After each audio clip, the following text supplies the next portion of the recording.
9 minutes away from 8, Tibius in the morning, and on the line this morning, Dubbo Mayor Matthew Dickerson. Good morning, sir. Good morning, Kerry. Great to be chatting to you again. Thank you very much indeed. Now, I think I'm right in saying that this is probably, you're in the Hunter Valley at the moment, so I can tell people that, at the local government conference. This is probably one of the most important local government conferences for quite a number of years, due to, i.e. rain, coming out of droughts, COVID. Seriously, it really is serious, isn't it? You're absolutely spot on, and already the conversations I've had with people yesterday, the conference officially starts today, but yesterday there was a small function on. So just talking to some of the other councillors, funding for everything, the amount of cost shifting we've had over recent years, but the amount of funding that we need, that's the real issue there. Roads and roads is what everyone wants to talk about, but just general funding, the council sustainability piece is really something that's a major piece to talk about at the moment. So I imagine that so many discussions today and then again tonight and again through tomorrow will be about that. How do we make local government sustainable? How do we get more income? How do we not just go and put rates up to solve our financial woes across the entire state? So it will be an important conference, there's no doubt about it. Yep, okay. Now, locally, problems with the bridge once again?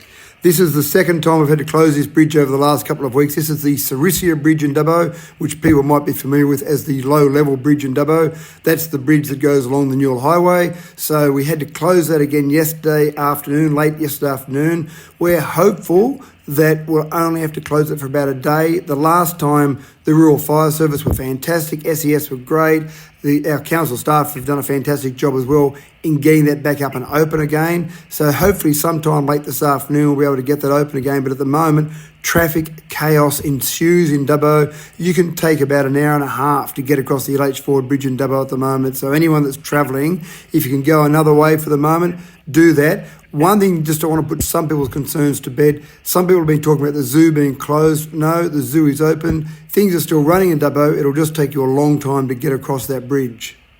Now, in light of a tragedy overnight at Golgong, where I believe it's a 20-year-old female has lost her life in floodwaters, really, we've got to emphasise this. If it's flooded, forget it. Yeah, look, and that's terrible news in Golgong. Obviously, you never want to hear about anyone losing their life. But just driving across here yesterday afternoon from Dubbo across to the Hunter Valley where I am at the moment, the road conditions were terrible. It's not just something in Dubbo's LGA, it's everywhere across the state. And you could see parts of road where you'd be driving along, minding your own business, and then there'd be a 2-metre section of road that was completely washed away. It was just dirt. So you just have conditions like that. There was one section of road that was completely washed away. Luckily, the staff had been there at that particular section and they'd put a little detour in place around that. But if you see water on the road, you just don't know what's under there, Kerry. That's the problem. You have no idea what's there. You can't see the road, so you have to be so careful. And if you see water across that road, the best advice, obviously, would be to stay away from that altogether.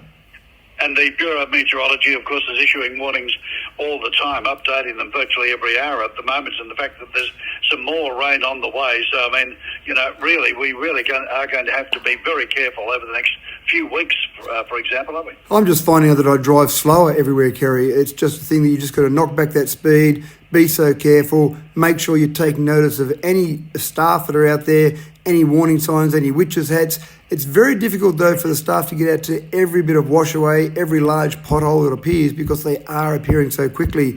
So, yeah, it really is one of the things that I would say to everyone, just take it a bit easier on the roads, be careful.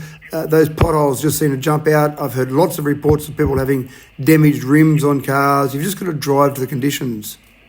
Yep, and say good day to the workers, because really they're doing a top job, aren't they? Well, I just know the amount of time that our staff have put in over the weekend. They did some 12-hour shifts back-to-back. They'd be doing one 12-hour shift. They'd go and let some other teams come in, and then they'd come back and do another 12-hour shift. So they are doing it pretty tough out there at the moment. They're all putting a great commitment in to help the community in general. So the last thing you want to do is start to get a bit angry, a bit frustrated with the staff. It's not their fault the rain is pouring down. And let's hopefully that you get some good news out of the pollies and all the people that are going to be talking to you over the local government conference. Thanks for your time, mate. Really appreciate it. My pleasure, Kerry. Good to be chatting to you. Have a good one. There we go. Matthew Dickerson there.